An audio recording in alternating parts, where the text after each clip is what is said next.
L'UTMB, 20 ans de passion.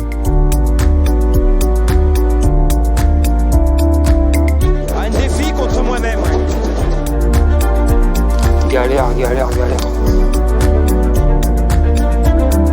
Tout va bien, tout baigne. Et là, il faut que je finisse. Parce que faut que je finisse ce que j'ai commencé. Donc à fond.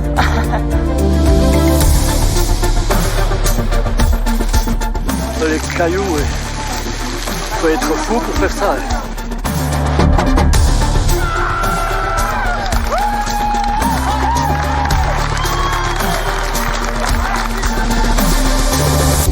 Je m'appelle Mathilde Lenné, je suis bénévole pour l'UTMB et à l'occasion des 20 ans de la course, j'ai décidé d'aller à la rencontre de ceux qui ont contribué au mythe.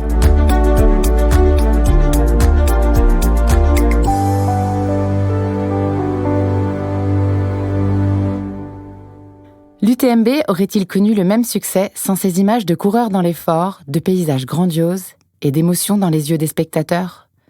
Aujourd'hui, où que l'on soit dans le monde, on peut vivre cette course mythique en immersion grâce à une poignée d'hommes et de femmes qui ont changé à jamais la manière de retransmettre ce sport exigeant en créant le dispositif UTMB Live. À commencer par Catherine Poletti, qui a tout de suite compris l'impact de la mise en scène et le pouvoir des images.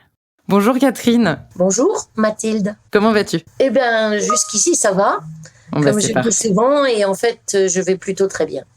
Aujourd'hui, je te prends quelques minutes pour que tu nous parles du dispositif UTMB Live, parce que c'est un personnage important de cette course de l'UTMB. Et l'UTMB Live, c'est beaucoup de choses. C'est à la fois la web TV, c'est les réseaux sociaux, c'est Live Trail.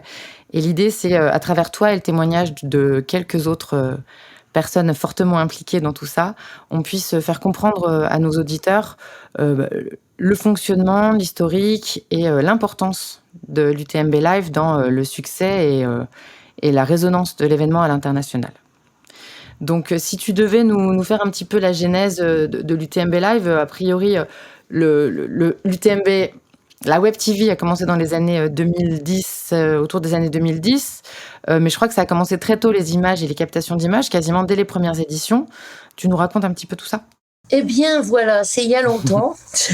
Il était une fois le début de l'UTMB et comme on a commencé à suivre les coureurs, notre première intention avec la course UTMB a été de vouloir partager la course, déjà que l'organisation puisse savoir où étaient les coureurs et ensuite comment on allait faire pour partager cela avec le monde entier et avec les autres personnes.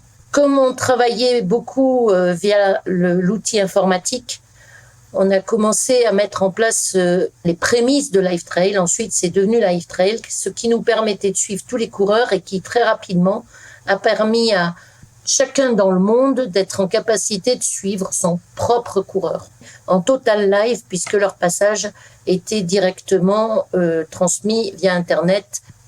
Ensuite, par ailleurs, on était très intéressés, et moi particulièrement, par l'image. Et on a démarré cela en faisant d'une part des films. On a démarré dès 2004 avec un premier film.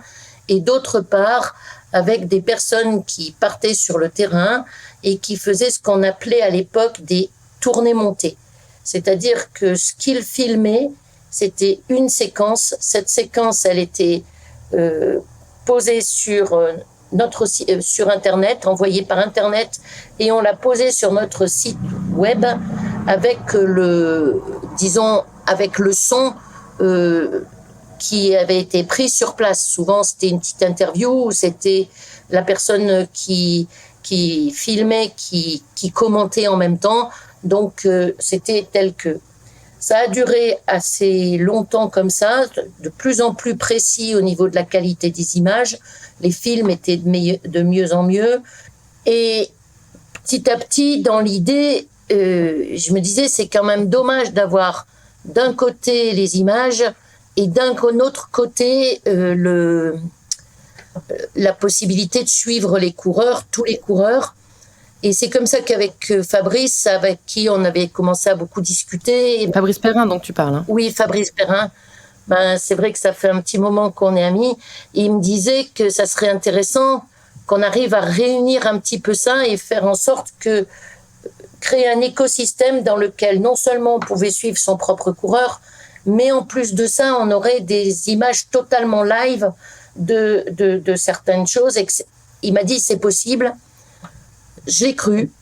Et on est parti là-dedans pour commencer à démarrer UTMB Live. Mais d'ailleurs, pour que tu sois autant impliqué dans cette Web TV, à l'époque, t'es en charge de la com autour de l'UTMB. T'as vraiment ce rôle-là? Oui. En fait, avec Michel, jusqu'en 2019, on s'est complètement partagé les choses, chacun avec ce qu'il savait faire. Moi, j'étais en charge de la com et des partenariats, et lui, du sportif et du technique. Donc, cerveau gauche, cerveau droit. Ok. Et en fait, ça a été pas mal de discussions, parfois musclées, entre Michel et moi pour dégager les bons budgets pour pouvoir aller faire ce que nous voulions, parce que il faut quand même se dire qu'on est arrivé à un système où il y avait des commentateurs, puis après des commentateurs dans plusieurs langues, et puis après des commentateurs, et puis après toute une équipe pour aller sur les réseaux sociaux, une équipe de plus en plus grande pour aller sur le terrain. Puis petit à petit, ils ont dit, à pied, ça va pas, donc ils ont mis des vélos. Moi, je lui dis, mais attends, les vélos, c'est un petit peu embêtant, parce que si les vélos sont au milieu des coureurs, t'inquiète pas, les vélos, ils sont très bons. On parle des vélos, mais il n'y a pas que ça. Oh non, il n'y a pas que ça, parce que je me souviens, la dernière chose qu'il y a eu, c'est qu'au début, on avait plusieurs langues. Il me dit, on a peut-être une solution pour que les Chinois, ils n'entendent pas le français pendant que le français parle, et que les Français, ils n'entendent pas le chinois pendant que les Chinois parlent. Et on s'est rendu compte qu'en fait, ce choix de gestion de l'UTMB est probablement l'un des choix qui nous a permis d'arriver là où on est maintenant, parce que c'est un événement où on voulait partager avec tout le monde. Mais moi, j'ai vu des bénévoles s'enthousiasmer, qui étaient à la flégère, parce qu'ils voyaient en direct François Den arriver sur la ligne d'arrivée, parce qu'ils sont tous connectés sur UTMB Live. Tous les bénévoles, même ceux qui sont de l'autre côté du Mont Blanc, sont connectés et suivent la course. Et on s'est rendu compte que ça allait beaucoup plus loin que de pouvoir satisfaire les familles de tous les coureurs ou le public. Ça allait aussi vers une vraie cohésion de toute l'équipe organisatrice, des bénévoles qui se sentaient totalement impliqués et pas complètement externalisés. Quand on est bénévole, il y a des tâches qui sont faciles. C'est les tâches sur les ravitaillements, parce qu'on voit les coureurs, on est dans la course, etc. Mais ceux qui font les secours, ceux qui gèrent les transports, ceux qui gèrent les parkings, ceux qui gèrent d'autres points qui sont un peu en dehors, c'était un moyen de pouvoir les inclure dans cette course à laquelle ils participaient, et ça a été un formidable moyen de cohésion d'équipe aussi.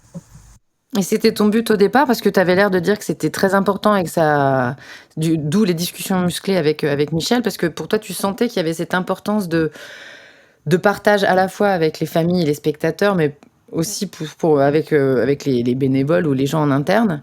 Ou est-ce que c'était juste parce que ça n'existait pas sur d'autres courses et que tu trouvais que ça manquait? Qu'est-ce qui fait que c'était important pour toi au début? Parce que j'y croyais. Le fait que des choses existent sur d'autres courses ou pas, c'est pas mon problème. Mmh. Je dirais qu'à la limite, moi, je pensais que c'était important, parce que on a toujours voulu cette notion de famille élargie, de grande famille, de bénévoles. Mais grâce à ça, on a quand même plusieurs bénévoles qui sont avec nous depuis plus de 20 ans. On a beaucoup de prestataires qui sont avec nous depuis plus de 20 ans et complètement passionnés tout autant que nous. Ils ne font pas simplement leurs prestations, ils vont beaucoup plus loin. Et si tu veux, le secret de l'UTMB, c'est cette cohésion et cette somme d'énergie qu'on est capable de développer. Même les partenaires, je dirais les médias, tout le monde est connecté et a cette capacité de participer à tous les instants de la course, et pas à une somme de petits moments qui ne sont jamais ensemble. C'est pour ça que je parle d'un écosystème. Cet écosystème, il nous sert à beaucoup de choses. Il nous sert non seulement à bien gérer la course, à bien la partager, à ne pas se tromper, à voir de l'autre côté, mais c'est essentiel que les gens travaillent en équipe et soient unis. Est-ce que tu aurais une anecdote qui symbolise, qui est un petit peu la démonstration de cette énergie positive, de ce côté, de ce lien fort en fait des intervenants de la Web TV avec l'événement? Alors, si j'en avais une, ça serait situé à peu près en 2014. Et on a un de nos partenaires qui nous a lâchés. Et en définitive, l'un des membres des partenaires a dit c'est pas grave. Dorénavant, je vais prendre mes vacances la dernière semaine d'août et je viendrai faire bénévole. Et donc, je lui dis écoute, Kif, est-ce que tu te sentirais capable de commenter des images pour nous, mais du coup en américain ou en anglais, parce que ça serait beaucoup plus compréhensible pour les Américains et les Anglais d'entendre quelqu'un de la même culture qu'eux pouvoir commenter les images que nous faisons, parce que les cultures étant différentes, tu vas pas remarquer les mêmes choses. Et Kif m'a dit oui, et depuis ce temps-là, il prend chaque dernière semaine d'août pour ses vacances et il vient bénévolement faire le speaker anglais. Et le plus drôle, c'est qu'il est accompagné de Randall Gaylord, Randy, qui est le frère de mon frère américain, donc c'est aussi mon frère américain finalement, le frère de Topher Gaylord, et qui lui aussi vient bénévolement assurer avec Kif le rôle de commentateur en anglais.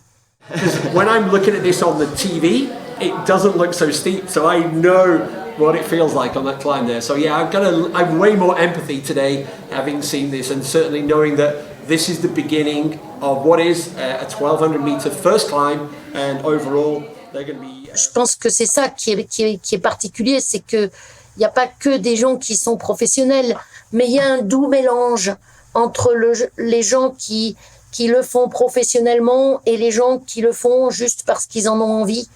Parce que dans bénévole, il y a une chose qu'il faut entendre, ça veut dire bénévolo, parce que je le veux bien. Ça n'a rien à voir avec le fait qu'on te paye ou qu'on te paye pas. Ça, c'est très français. Mais le bénévole, c'est quelqu'un qui le fait parce qu'il le veut. Et ça, c'est hyper riche et hyper important. Exactement, et on comprend bien le mot famille derrière l'histoire que tu viens de raconter. Il y a beaucoup de cœur, dedans. C'est un petit peu ce qui, de mon point de vue et de mon ambition, caractérise l'UTMB. Exactement, c'est chouette. Et on va rester sur cette douce émotion. Donc merci infiniment et une très bonne journée à toi. À bientôt. Merci.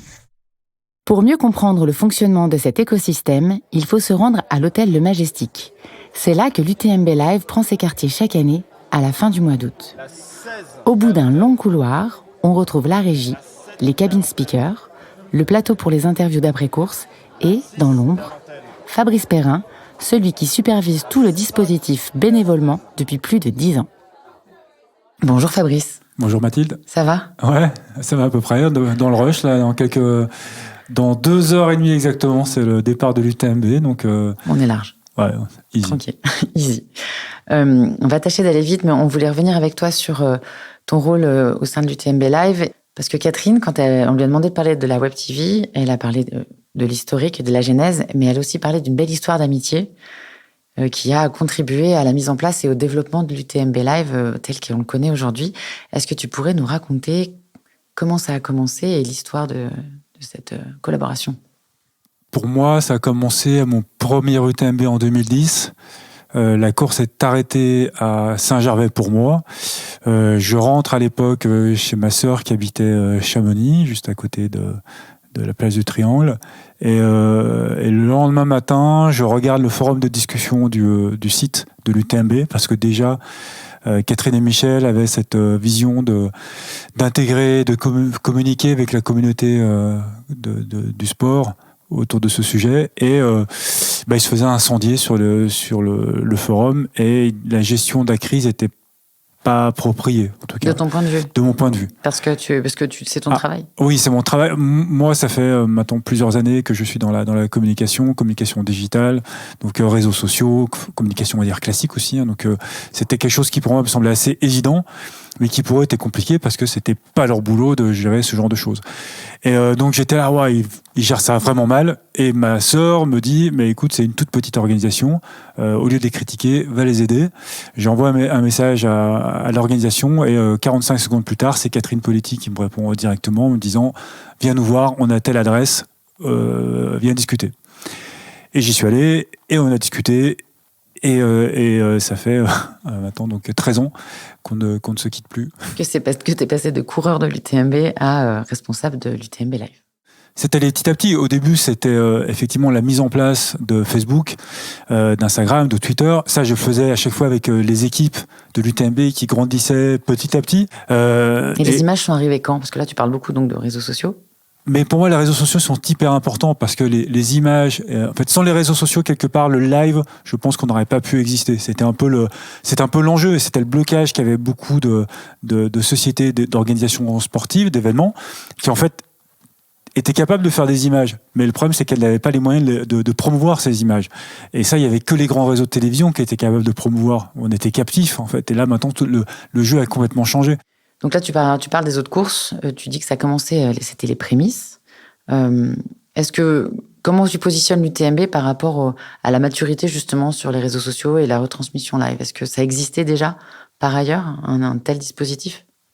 Donc très vite, on était le leader au niveau réseaux sociaux. Quand sont arrivées les premières web télé, on n'a pas été les premiers à le faire. En revanche, quand on y allait, il y avait cette volonté de faire quelque chose d'important. Et avec Catherine, dès le départ, on s'est dit, il faut répondre aux envies du coureur, répondre aux envies de sa famille, mais aussi aller au-delà. Et il fallait que ce qu'on présentait, que ce qu'on créait, soit accessible à tout le monde.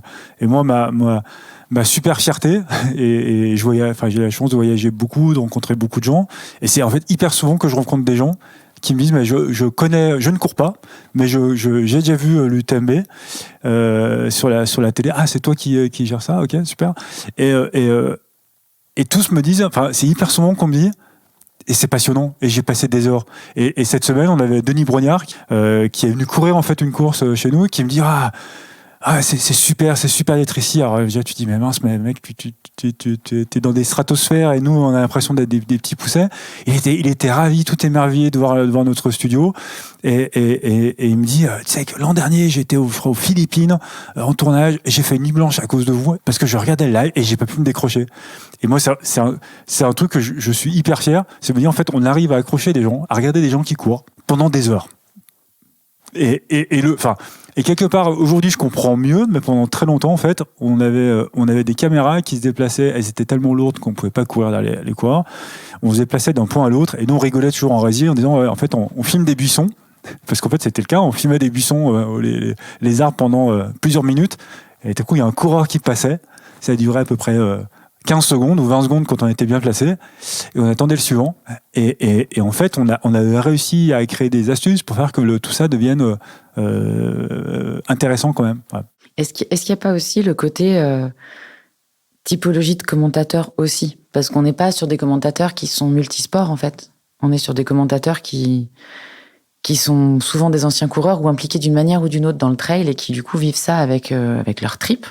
Alors le casting des speakers, dès le départ aussi, c'était quelque chose d'important pour nous. On a cherché à chaque fois justement à avoir des gens qui avaient du caractère, qui soit connaissaient bien le sport, soit avaient des connaissances liées au sport, comme Eric qui est un pro de la préparation mentale et de l'entraînement, Martin qui est même un excellent coureur, qui évolue dans ce milieu depuis très longtemps, mais aussi des gens qui ne connaissent pas qui ne sont pas pratiquants, qui sont des candides, on va dire, qui viennent poser des bonnes questions.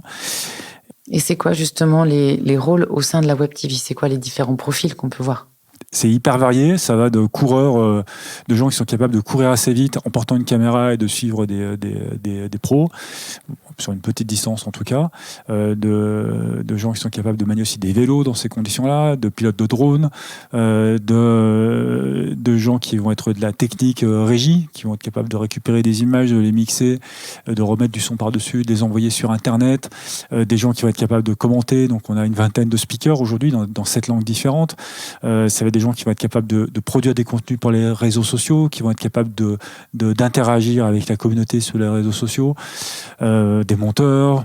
Et ces équipes-là, elles communiquent avec, elles dialoguent tous les jours avec les responsables de la com en interne de l'UTMB, avec des bénévoles qui arrivent pendant la semaine, avec les équipes DRP, avec Live Trail, les équipes techniques. Enfin, c'est extrêmement vaste comme champ. C'est une vraie fourmilière. Ça fait à peu près combien de personnes impliquées?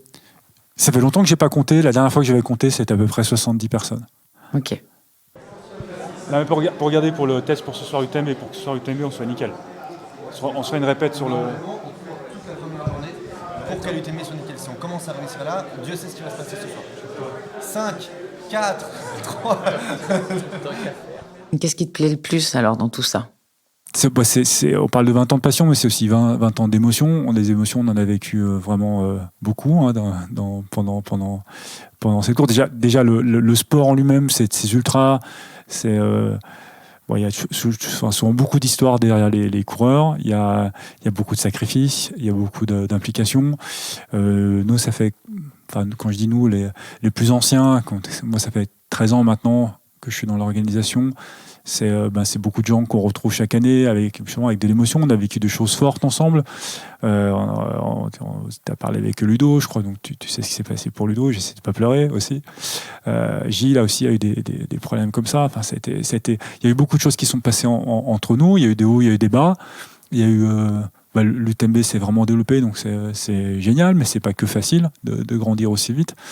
Et de voir, c'est aussi tous ces coureurs tous les ans qui viennent, l'émotion que tu ressens quand tu vois les coureurs partir pour l'UTMB le vendredi soir, c'est indescriptible, il faut venir pour le vivre. Je connais personne qui est venu ici, qui l'a vécu, qui dit pas après, ah ouais, quand même, c'est quelque chose de fou, parce que quand on se projette sur ce que ces gens ont vécu pour venir là, le courage qu'il faut pour venir sur la ligne de départ et ce qu'il y a devant eux, on peut pas être insensible en fait à ça. 20 ans. Oui, 20 ans. Souvenez-vous, les moments sont éphémères. Les souvenirs sont éternels. Vous avez rendez-vous avec la vie. Alors remplissez-vous d'images, d'authenticité, de solidarité, d'humilité, d'amitié et de respect et de dépassement. Soyez vivants. Cette course, c'est que de l'émotion brute. Et nous, on essaie de retranscrire ça sur des images. Donc, il y a une partie forcément compétitive, mais qui est le paroxysme de tout ce que les autres vivent derrière. C'est énormément d'émotions, l'UTMB. Et c'est ça qui fait que depuis un peu plus de 10 ans, tu es là pour toutes les éditions fin août. Et que tu mets une énergie assez impressionnante, parce qu'on sent ça quand tu nous racontes l'histoire. Est-ce que c'est cette émotion-là? Est-ce qu'il y a autre chose? Est-ce qu'il y a... Alors, il y a l'émotion, il y a aussi la fidélité, le kiff de travailler avec Catherine et Michel Poletti, parce que c'est deux personnes différentes, avec des qualités, des défauts différents, comme moi, mais je pense qu'on a beaucoup appris mutuellement sur plein de domaines, et on a vécu tellement de choses ensemble aussi et puis il y a Catherine Michel, mais aussi il y a aussi tout un écosystème, plein de gens avec nous, qu'on retrouve chaque année maintenant. Et je pense à Gilles, je pense à Ludo forcément, Jean-Charles qui est moins maintenant avec nous, mais c'est un peu une famille. Je crois que c'est Catherine qui en parle souvent, que c'est une famille. Et on est content de se retrouver. Et après, il y a des gens qui arrivent, qui font des nouveaux dans la famille, qu'il faut arriver à comprendre, arriver à intégrer. Mais c'est passionnant. Et est-ce que de ces 10 années, un peu plus de 10 années, tu aurais un souvenir particulièrement inoubliable à nous partager? Alors, il y a plein de moments, et puis ouais, toutes ces personnes que je suis content de retrouver chaque année, Depa, Seb, Catherine, Michel, Ludo, Martin, enfin c'est vraiment génial. C'est un vrai bonheur. Le moment le plus, quelque part, c'est pas.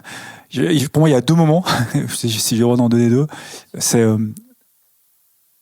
d'être dans les rues de Chamonix le dimanche matin. Ça va aller. Prends le temps. Hein. On va y arriver.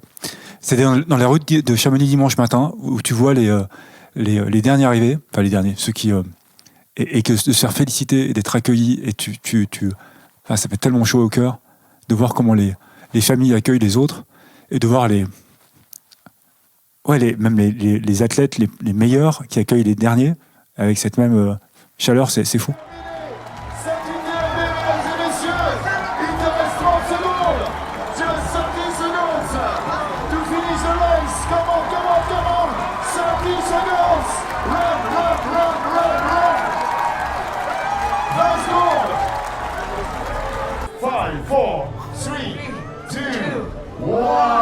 Michael, Anthony, you are the 2 last finishers.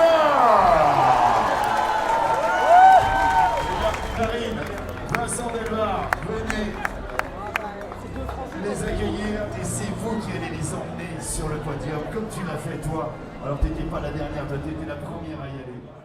Et je crois que le meilleur moment en régie pour moi, du coup, c'était pas un moment lié directement au live, c'était l'an dernier, j'avais fait connaissance depuis assez peu de temps de Mathieu Blanchard et Marianne Hogan, et à un moment donné, ils sont retrouvés 2e, puis 1er, puis après 2e, mais c'était déjà extraordinaire, donc en 2022. Et voilà, c'est des gens vraiment bien, et de vivre ça, de les voir accomplir leurs rêves, c'était génial. Ouais, c'est cool. Exactement ça, c'est un condensé de vie, l'UTMB Live. Merci Fabrice. Merci Mathilde. Je quitte Fabrice Perrin et le cœur de la régie. Bon, je ne vais pas très loin. J'ai juste quelques pas à faire pour aller à la rencontre des voix de l'UTMB Live. Ils sont 14 speakers pour 7 langues. Français, anglais, espagnol, italien, chinois, thaï et catalan. De quoi faire résonner la course un peu partout dans le monde. Et parmi eux, Depa, le speaker espagnol. Salut Depa. Salut Mathilde. Ça va ? Ça va très bien et vous ? Ça va super bien. Merci de prendre quelques minutes entre les commentaires de la CCC et le départ de l'UTMB. On sait que ton temps est précieux et d'autant plus précieux qu'en plus tu vas nous faire l'interview en français. Donc pour ça, merci d'avance. Avant de te demander de te présenter, moi, je me suis amusée à faire ma petite liste à moi. Et si je devais dire qui tu es, je dirais que tu es un coureur, un cycliste, un auteur, un commentateur, la voix du trail en Espagne, et que tu es un voyageur. Mais surtout, que tu es un être humain passionné et électrique. Oh, merci beaucoup Mathilde. Donc ça te va. Je suis très content parce que tu me peux voir comme ça, parce que je crois que c'est vrai, surtout avec la passion que je travaille et que je l'ai donnée à mon travail. Merci beaucoup. Non mais c'est quelque chose qui rayonne de toi, vraiment. C'est quelque chose, t'es positif et t'es passionné et t'es à fond. Donc c'est très, très agréable. Et est-ce que tu te rappelles en quelle année tu as commencé? Tu as travaillé avec l'UTMB. Hein. Oui, pour l'UTMB, ouais. avec toi. Je me rappelle bien de la première fois que nous commençons avec le français, avec l'anglais et aussi l'espagnol 2014. Et je me rappelle avec les copains, par exemple Martin Gafouri, que nous sommes dans la Web TV.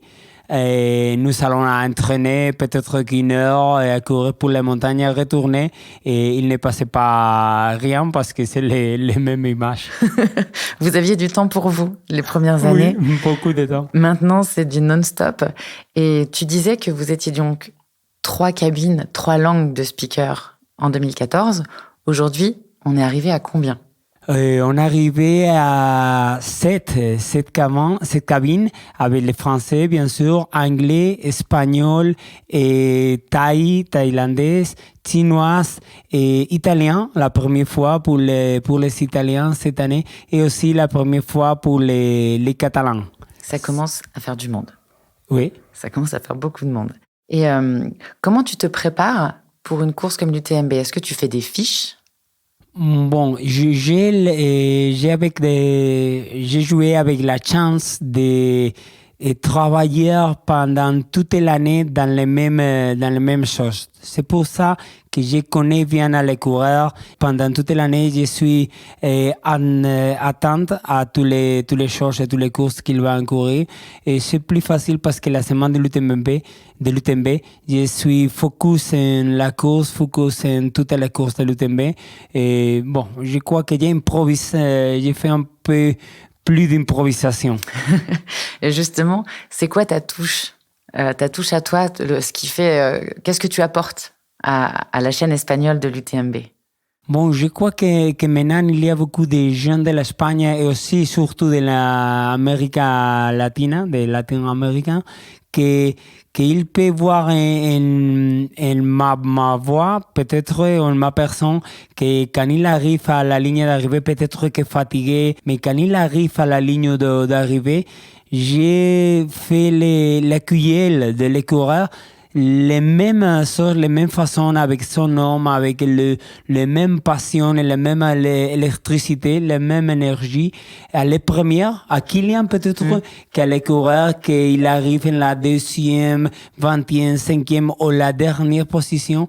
C'est pour ça, parce que pour moi, c'est le plus important, le travail de Kylian, le travail d'un anonyme, qu'il arrive à la position dernière peut-être. Ouais. C'est pour ça qu'il y a des gens qui veulent arriver pour la ligne d'arrivée pour rencontrer avec moi. Ouais, et ta voix le porte sur les derniers moments en plus. Oui, bien sûr. C'est très. Il y a des gens qui m'ont dit qu'il rappelle très bien mieux que moi. Et quand il arrive à la ligne d'arrivée, il me dit vous étiez resté pour moi et j'arrive à les 2, les 3 du matin et vous restez pour moi dans la ligne d'arrivée. Merci beaucoup, c'est très important pour moi.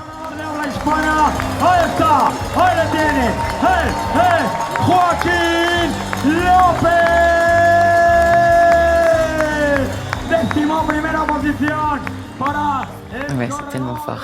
Tu dirais qu'il faut quelle qualité pour être un bon speaker, en dehors de courir vite entre le Majestic et la ligne d'arrivée? C'est quoi les qualités d'un bon speaker?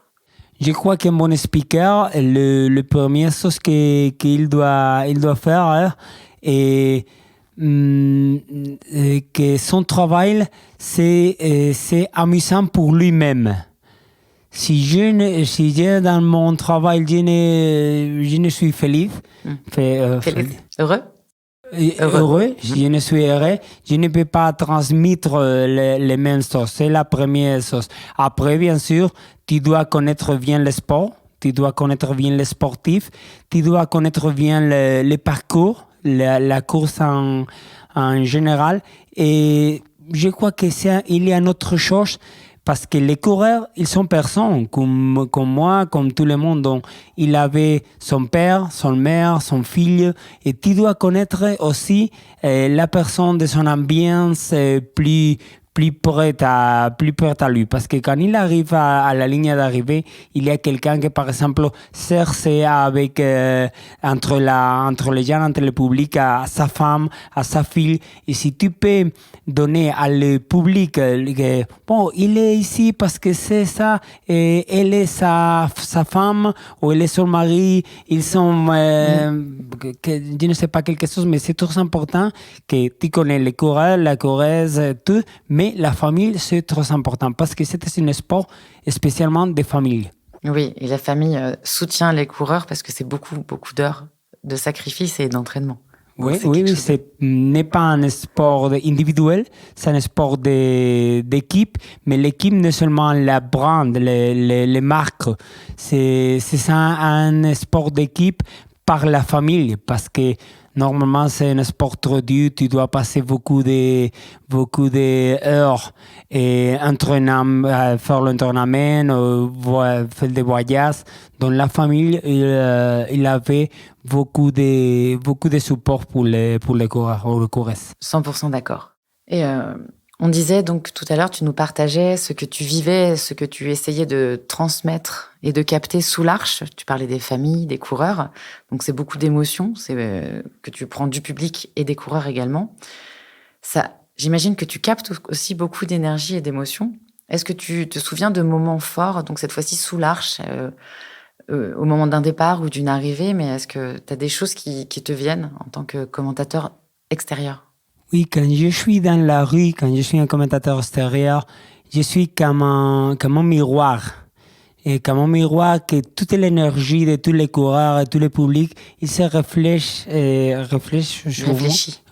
sur moi et je prends de toute l'énergie de tout jusqu'à moi que je suis un miroir. Je me rassemble comme ça, non? Un miroir que je porte toute l'énergie, toute l'électricité de tous les publics et tous les coureurs et je le renvoie, je le renvoie cette énergie à tout le monde. C'est comme ça que je me vois, un petit miroir.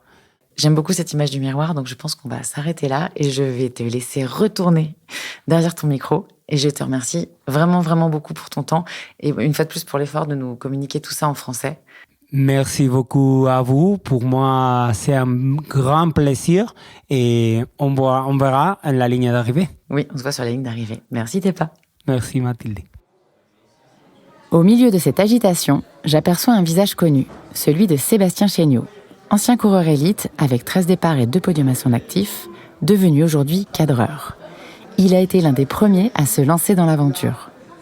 Cette année, il ne couvre pas l'UTMB à cause d'une fracture du pied, mais il est malgré tout bien occupé par la logistique et le soutien aux équipes qui partent sur le terrain pour filmer les coureurs au plus près et nous faire vivre la course en immersion totale. Salut Sébastien. Bonjour. Ça va? Très bien. Jusque-là, tout va bien. Parfait. Ah, c'est une expression que Catherine Poletti emprunte beaucoup. Donc, on se retrouve pas sous l'arche. Voilà. Et d'ailleurs, toi, tu n'es plus sous l'arche depuis ta dernière participation en 2018. Ouais, 2017, 2018, je sais plus trop, mais j'ai pris 13 fois le départ. Et donc, aujourd'hui, tu filmes les coureurs depuis plusieurs années. Ouais. Comment tu t'es retrouvé derrière la caméra? Alors en fait, au départ, on avait fait quelques essais sur des petites épreuves et je me souviens que ça avait été un challenge qui était très intéressant à relever parce qu'il existait des systèmes à l'époque qu'on appelle Teradek. C'est des transmetteurs tout simplement qui sont utilisés en télé avec des câbles, avec des grosses batteries, avec un gros sac parce que le sac faisait 7 kilos à l'époque. Et qu'on branchait sur une GoPro qui était, elle, toute petite. Et c'était assez amusant. Mais, et moi, une année où j'avais pas de dossard pour l'UTMB, Isabelle et puis toute l'équipe qui était LTV, entre autres, et Focal, on avait dit, bah tiens, ça peut être intéressant de proposer ce type de service et on essaye de le mettre en place pour faire un live sur du trail. Parce que pour être clair pour les gens qui connaissent pas forcément l'à côté de ta carrière de coureur, c'est que ta conjointe a une boîte de prod. Oui. Qui s'appelle Mousse Production. Mousse Film, en fait.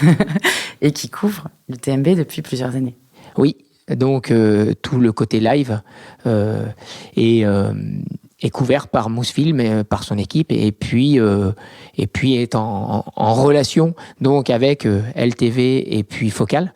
Et c'est pendant le confinement qu'il y a eu cette interaction entre les trois entreprises pour créer OSL, Outdoor Sport Live. Et aujourd'hui, justement, de combiner toutes ces expertises, ça permet d'avoir du matériel très spécifique. Oui. Tu décrivais à l'instant avec quoi tu avais commencé à courir. Ouais. Comment ça a évolué et avec quoi tu cours aujourd'hui? Qu'est-ce qui permet d'aller si vite? Alors, aujourd'hui, on est passé de 7 kg à 1,3 kg. Donc, on a un gain. En plus de ça, moi, j'avais des contacts, je dirais, privilégiés avec Sylvain de chez Compressport, qui est à l'origine de la création de Compressport. Et donc, on avait déjà créé un sac ensemble. Et là, il m'a ouvert ses portes concernant le bureau de recherche et développement, permettant de développer un sac spécifique pour les caméramans. Et donc, on a eu déjà cette partie-là. Ensuite, toute la partie transmetteur s'est développée par Floris et son équipe au niveau de LTV. C'est un système qui n'existe pas. C'est un système que vous personne peut trouver dans le commerce. Faut vraiment être pointu et je le trouve toujours aussi génial parce que c'est sincèrement ce qu'il arrive à produire, à concevoir, à générer en termes de qualité d'image. C'est de l'image télé, hein. C'est de l'image télé. Donc, pour en arriver là avec des systèmes qui sont relativement basiques et légers, on n'est pas avec les grosses caméras, on n'est pas avec les hélicoptères, on n'est pas avec l'avion qui tourne au-dessus des hélicoptères. Voilà, on n'a pas des motos, on a des VTT électriques, voilà. Donc, pour générer ça, je pense que le génie a été vraiment primordial dans l'évolution des produits, de la qualité des produits et surtout de l'ensemble de l'évolution. Et ça continue. Et tu parles donc des vélos là, au total. Oui. Donc c'est des vélos, des coureurs, plus quelques cadreurs un peu plus statiques, j'imagine, sur du matériel plus gros. Et des pilotes de drones. Donc, au total, ça fait combien de personnes mobilisées pour un UTMB et une semaine d'UTMB, si tu as les chiffres en tête? Alors, en gros, il y a 6 runners, 6 coureurs, 6 VTTistes. Ok. On a 3 pilotes de drones.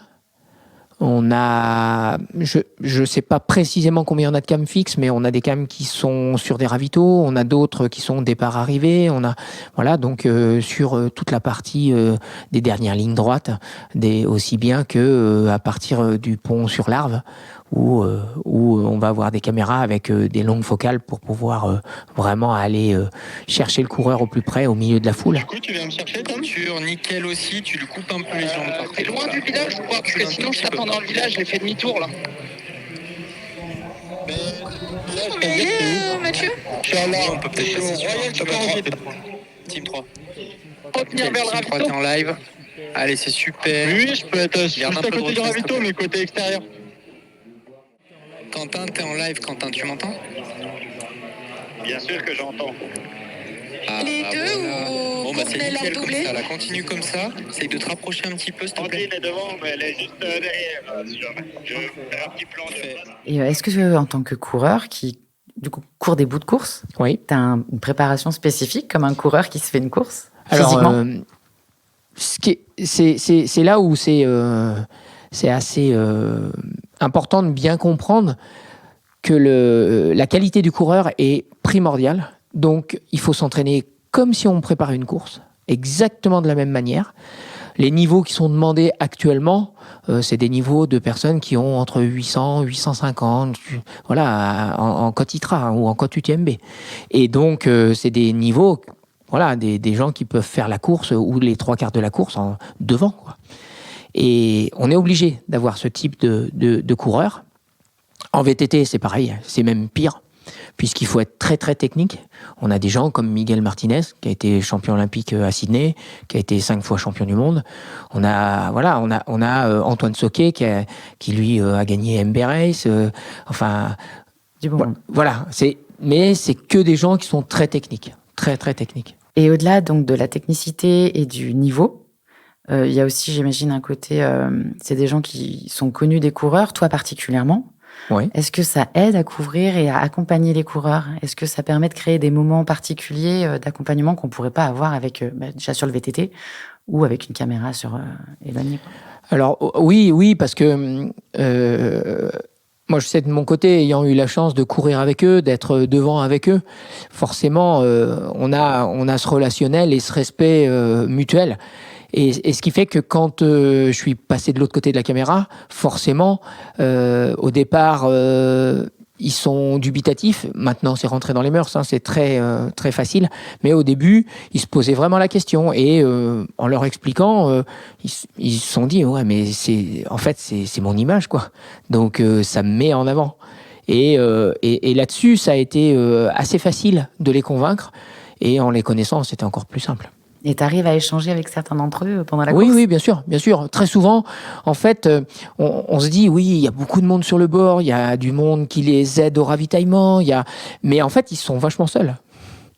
Ils sont tout simplement seuls parce que tout le temps, ils courent, ils sont concentrés sur ce qu'ils mangent, ce qu'ils boivent, et ils sont dans leur tête, quoi. Ils sont vraiment...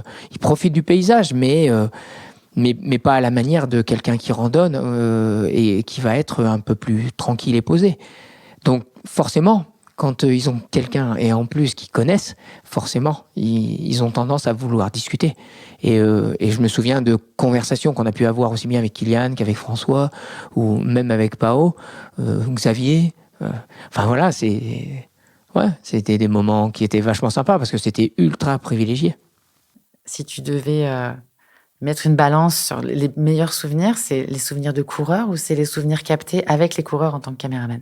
Les deux sont hyper complémentaires, tout simplement parce que la première partie, en tant qu'athlète, là, on découvre vraiment ce que peut engendrer, en fait, ce que j'ai toujours expliqué, c'est ce que j'ai toujours aimé expliquer, c'est que tout au long de la course, en fait, il se crée un lien avec le public sur le bord. Et ce lien, il grossit au fur et à mesure que tu avances dans la course. Et en fait, la dernière ligne droite de l'UTMB, ce lien, c'est le feu d'artifice. Ça explose. Et c'est tout un tas de vibrations. Et ces vibrations, elles sont ressenties aussi bien par le public que par les coureurs. Mais c'est des moments qui sont absolument vertigineux. Ils sont incroyables. Et en fait, quand on filme et qu'on produit de l'image, comme on peut le faire maintenant, et qu'on a ces petits moments de bonheur, ces petits moments privilégiés avec des athlètes qui sont en tête de course, en fait, quelque part, moi, ça me faisait aussi revivre tous ces moments de partage avec le public. Et dans ces moments-là, alors oui, c'est le coureur qui est mis en avant, c'est le coureur, l'athlète qui va être applaudi par le public. Mais on reçoit de tels retours du public sur ce que vous faites, c'est incroyable, c'est impossible de suivre, etc., etc., que en fait on en prend autant. En fait, on en prend autant que si on n'avait pas gagné la course, mais si on avait couru l'épreuve et allé au bout de cette épreuve sur cette dernière ligne droite. Donc, c'est quelque chose de totalement incomparable, mais il y a des liens de toute manière, parce que ces vibrations, elles sont juste terribles. Elles sont terribles, en effet. C'est chouette. Eh ben, merci beaucoup, Sébastien. Merci une nouvelle Avec fois pour plaisir. ton temps et à très bientôt. Avec plaisir.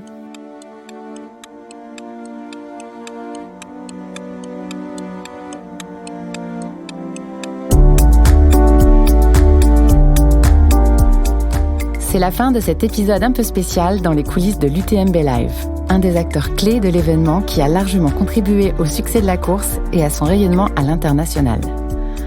Encore un grand merci à Catherine, Fabrice, Sébastien et Depa pour leur passion et implication sans faille et pour leur temps précieux sur cette semaine des 20 ans. Cet épisode a été produit par Lines Agency et Trail Endurance Mag. Il a été réalisé par Mathilde Lenné et Mélanie Pouey. Vous pouvez nous écouter tout l'été et découvrir ou redécouvrir le mythe UTMB. Si vous avez aimé cet épisode, n'hésitez pas à vous abonner au podcast et à mettre des étoiles sur les plateformes d'écoute. On attend aussi vos commentaires sur l'Instagram de l'UTMB Mont Blanc et sur celui de l'UTMB.